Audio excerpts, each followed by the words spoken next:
എന്നാടാ ഏയ് ഒത്തിരി നാൾ കൂടി ദേഹം ഇറങ്ങിയതുകൊണ്ടായിരിക്കാം ഒരു വല്ലായ്മ. ഇവനോടും കൊടുത്തേക്കുവാ. സത്യത്തിൽ കുരിയച്ഛന്റെ കന്നം തരുവാ. ആ ചെറുപ്പക്കാരോട് അവിടെ ഇരുന്ന് വലിച്ചോളാൻ പറഞ്ഞത് കുരിയച്ഛനാ. ആണോ? ആ ഇതുപോലുള്ള പെറപ്പിനെയും കാണിച്ചെന്ന് ഞാൻ അറിഞ്ഞ കുരിയച്ചാൻ തന്നെ ചീട്ട് ഞാൻ കീറുവേ. സാർ പണി നീ വേറെ നോക്കേണ്ടി വരും. ഒരു പെഗോ? ആ ഒരെണ്ണം കൊടുത്തിരുന്നല്ലേ സാർ പറഞ്ഞ്.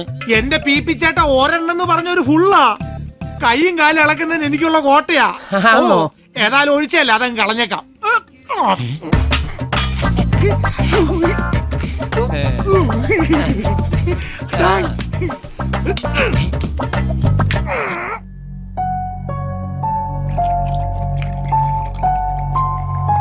സാറിന് നോ.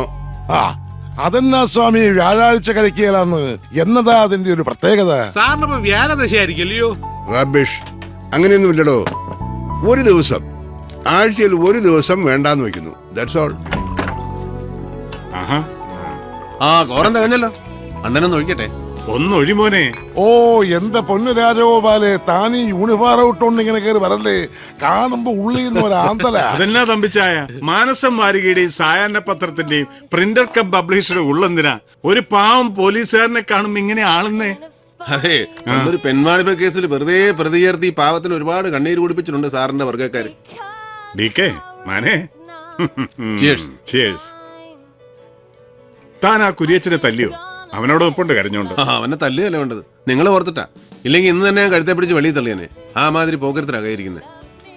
തിരുനക്കര മൈതാനത്തിനടുത്ത് അച്ഛൻ ഹോട്ടൽ നടത്തിയിരുന്ന കാലം മുതലേ കാണുന്ന അവനെ താൻ ഇവിടുന്ന് പിരിച്ചുവിട്ടാ പിന്നെ എനിക്ക് ജോലിയാ. ചങ്കിനിടിയും കരച്ചിലുമായിട്ട് രാവിലെ തന്നെ വീട്ടിലെത്തൂടാവേ. പിഴച്ചു പോണെന്ന് ആ പുല്ലന് വിചാരമില്ലെന്ന് വെച്ചാ. ഡേവിഡ് സാറേ, സാർ ഒന്ന് വരണം.